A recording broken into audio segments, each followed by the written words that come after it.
Hello guys, welcome back to my YouTube channel. आज हम मेरे इस वीडियो में बात करने वाले हैं रूबेला या मीजल्स के बारे में। सबसे पहले तो मैं आपको एक बात बता दूं कि मैंने यहाँ पे रूबियोला बोला है, ना कि रूबेला।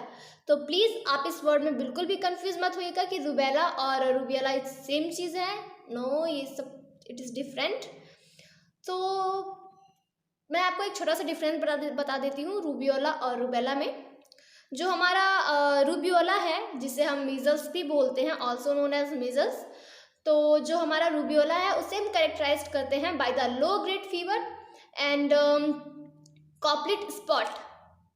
देन जो हमारा रूबेला है उसको हम करेक्टराइज करते हैं by the high grade fever, lymph adenopathy and maculopapular rashes. तो आई होप कि आपको ये दोनों चीज़ें समझ में आ गई होंगी कि रूबियोला और रूबेला में बहुत ही ज़्यादा डिफरेंट है। तो फिलहाल तो हम इस वीडियो में बात करने वाले हैं रूबेला के बारे में, सॉरी रूबियोला के बारे में। I am also confuse. So हम यहाँ बात करने वाले हैं रूबियोला के बारे में, it's also known as measles. तो आइए स्टार्ट करते हैं हमारा वीडियो रूबियोला। गाइस, जो हमारा रूबियोला होता है, मैंने आपको पहले ही बता दिया, is also known as measles. Then जो हमारा रूबियोला होता है ये एक acute highly infectious childhood disease होता है। मीन्स ये बच्चों में ज़्यादा पाया जाता है। साथ ही साथ जो हमारा रूबियोला है इसे हम इंग्लिश मीजल्स भी बोलते हैं। यहाँ मैंने आपको रूबियोला के 3 नाम बता दिए, पहला rubeola, then measles, then English measles. अब जो हमारा रूबियोला है ये मोस्टली अफेक्टेड करता है हमारे अपर रेस्पिरेटरी ट्रैक्ट को। जो हमारा रूबियोला है ये मोस्टली अफेक्टेड करता है अपर रेस्पिरेटरी ट्रैक्ट को बाय द पैरामीजो वायरस। जो रूबियोला का जो वायरस है उसे हम पैरामीजो वायरस कहते हैं, और जो कि कैरेक्टराइज होता है by the high grade fever and Koplik spot से। तो अब हम आते हैं हमारे एपिडर्मिनोलॉजिकल फैक्टर या एपिडर्मिनोलॉजिकल डिटर्मिनेंट्स। तो अब हमारा एपिडर्मिनोलॉजिकल फैक्टर में आता है सबसे पहले एज फैक्टर या सॉरी एजेंट फैक्टर। तो गाइज, अभी हमने पहले बात की कि जो हमारा अपर रेस्पिरेटरी ट्रैक्ट अफेक्ट हो रहा है उसे एक वायरस अफेक्ट करता है जिसे हम पैरामीजो वायरस कहते हैं।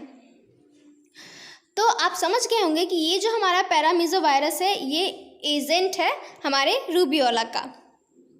देन अब ये जो हमारा वायरस है पैरामीजो वायरस, ये एक आरएनए वायरस है,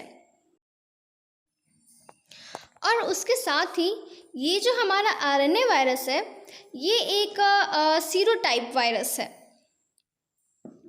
और सबसे बड़ी बात ये कि ये जो हमारा वायरस है ये ह्यूमन बॉडी के आउटसाइड में सरवाइव नहीं कर सकता है। अब आता है हमारा सोर्स ऑफ इन्फेक्शन। तो गाइज, आप सभी को पता है कि जो मीजल्स है वो एक रेस्पिरेटरी इन्फेक्शन है। सो रेस्पिरेटरी इन्फेक्शन होने के कारण ये ड्रॉपलेट इन्फेक्शन के द्वारा भी ये ट्रांसमिट होता है, and also coughing, sneezing and talking. So अब आता है हमारा कम्युनिकेबिलिटी। कम्युनिकेबिलिटी में जो मीजल्स होता है ये हाईली इन्फेक्शियस होता है, but during the प्रोडोमल period.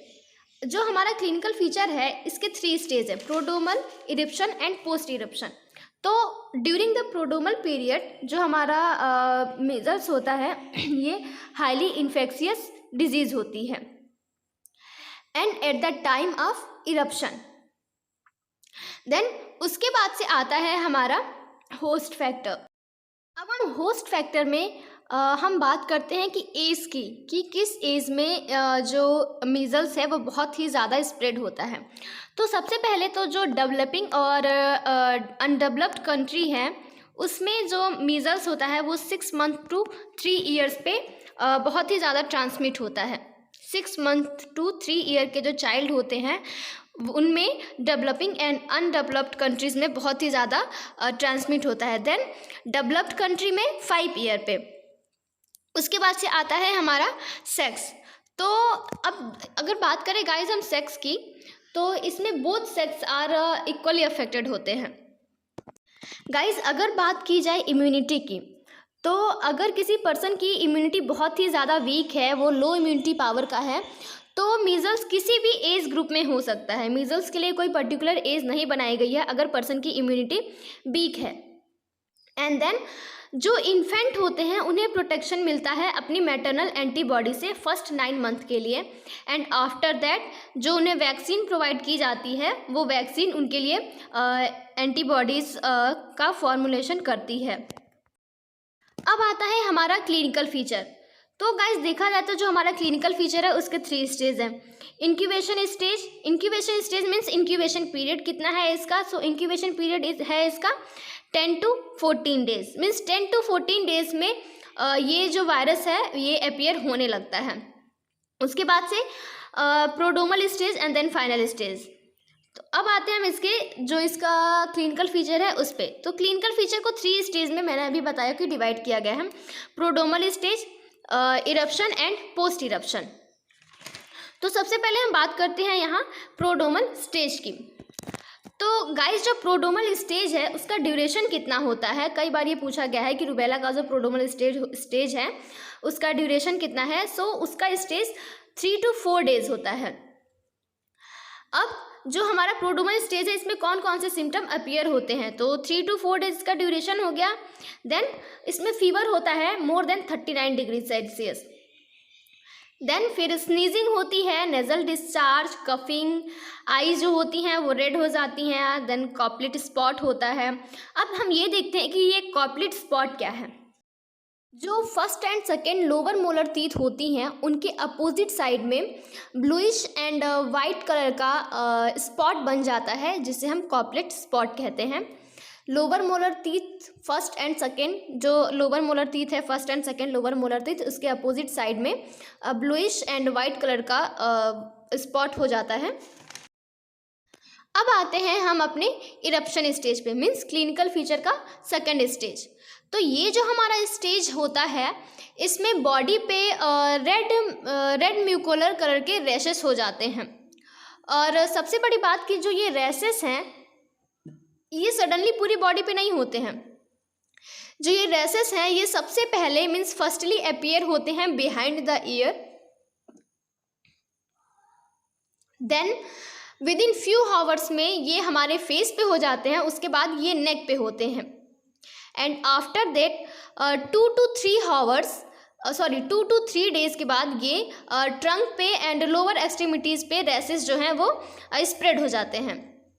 Means सबसे पहले behind the ear, then after few hours spread on face and neck, and after that 2 to 3 days के बाद ये लोअर एक्सट्रीमिटीज़ पे स्प्रेड होने लगते हैं। और गाइज मैं आपको एक बात बता दूं कि जो ये रैशेस हैं और साथ ही साथ जो अभी हमने प्रोडोमल स्टेज में फीवर पढ़ा था जो 39 डिग्री सेल्सियस था, ये आफ्टर 4 डेज ये डिसअपियर हो जाते हैं। साथ ही साथ जब ये रैशेस डिसअपियर होते हैं तो ये एक ब्राउनिश डिस्कलरेशन जैसा एक पैच हमारी बॉडी पे छोड़ के जाते हैं, जो कि डिसअपियर होने में 2 मंथ या फिर उससे भी ज़्यादा लग जाता है। जो ये रैसेस हमारी बॉडी पे हो रहे हैं ये जब 4 डेज़ के बाद जब ये डिसअपियर होते हैं तो ये हमारी बॉडी पे एक ब्राउनिश डिस्कलरेशन पैच छोड़ जाते हैं, कुछ चकत्ते जैसा हो जाता है ब्राउनिश कलर का, जो कि जिसे ठीक होने में करीब 2 मंथ से भी ज़्यादा लग जाता है कभी कभी। अब आता है हमारा post eruption stage. Post eruption stage में पेशेंट धीरे धीरे रिकवर करने लगता है, उसका फीवर डिसअपियर हो जाता है। लेकिन जो चाइल्ड होता है इसमें जिस चाइल्ड को मीजल्स हुआ है वो उसका पोस्ट इरप्शन स्टेज में उसका वेट लॉस होने लगता है एंड जो वीकनेस होती है वो कुछ दिनों के लिए रहती है, उसके बाद से फिर वो खुद वीकनेस से और वेट लॉस से धीरे धीरे रिकवर करने लगता है। तो गाइज ये था हमारा क्लिनिकल फीचर। अब हम एक बार फिर से आपको क्लिनिकल फीचर दिखा देते हैं। प्रोडोमल स्टेज 3 to 4 डेज़ के लिए, जिसमें फीवर हो रहा है, कोरिजा विथ स्नीजिंग है, nasal discharge, coughing, redness of eyes and Koplik spot. Then आता है हमारा इरप्शन स्टेज जिसमें रैसेस हो रही हैं, firstly behind the year, after few hours spread on face and neck, and after 2 to 3 days जो ये रैसेस हैं ये ट्रंक पे एंड देन लोअर एक्सट्रीमिटीज़ पे आ जाती हैं। पोस्ट इरप्शन स्टेज में जो पेशेंट है वो रिकवर करने लगता है धीरे धीरे डिजीज से। अब इसके बाद से आता है हमारा प्रिवेंशन। गाइस अब आता है हमारा कि हम इसे कैसे कंट्रोल करेंगे। तो जो भी हमारा चाइल्ड है सबसे पहले तो हम उसे आइसोलेट करेंगे। जब भी हमें ये आइडेंटिफाई हो जा रहा है कि किसी चाइल्ड को या जो हमारा पेशेंट है उसे मीजल्स है, तो देन हम उसे तुरंत ही आइसोलेट कर देंगे। उसके बाद जो उसकी यूज़ की हुई चीज़ें हैं उसे हम प्रॉपर डिस्पोजल करेंगे।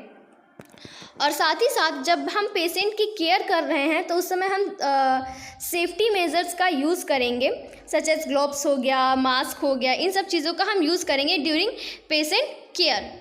अब आते हैं हमारे जो मेडिकल ट्रीटमेंट, इससे कौन कौन सी मीन्स ड्रग्स प्रोवाइड की जाएंगी या कौन कौन सी दवाई दी जाएंगी। So antipyretic, analgesic, steroid, antipruritic and moist steam inhalation patient को प्रोवाइड करेंगे। और अब सबसे इम्पॉर्टेंट ट्रीटमेंट बनता है इसका वैक्सीन। सो पेशेंट को हम लाइव वैक्सीन प्रोवाइड करेंगे मीजल्स की सिंगल डोज 0.5 ml। जो हमारा रूट होगा वो रूट बनेगा हमारा SC सबकुटिनियस, हम उसे मीजल्स की सिंगल डोज प्रोवाइड करेंगे ऑन 9 मंथ पे। देन MMR की कंबाइंड वैक्सीन प्रोवाइड करेंगे 0.5 ml 15 to 18 मंथ पे। उसके बाद हम उसे इम्यूनोग्लोबुलिन प्रोवाइड करेंगे, मीजल्स ह्यूमन इम्यूनोग्लोबुलिन 0.5 ml पर kg बॉडी वेट के हिसाब से दी जाएगी उसे विदिन 3 to 4 आवर्स। ये तो हो गया हमारा वैक्सीन कि हम उसे कब देंगे और क्या रिकमेंडेड करने वाले हैं। सो गाइस, अगर आपको मेरा ये वीडियो पसंद आया हो तो प्लीज़ मेरे वीडियो को लाइक, सब्सक्राइब एंड शेयर ज़रूर करें। Thanks for watching.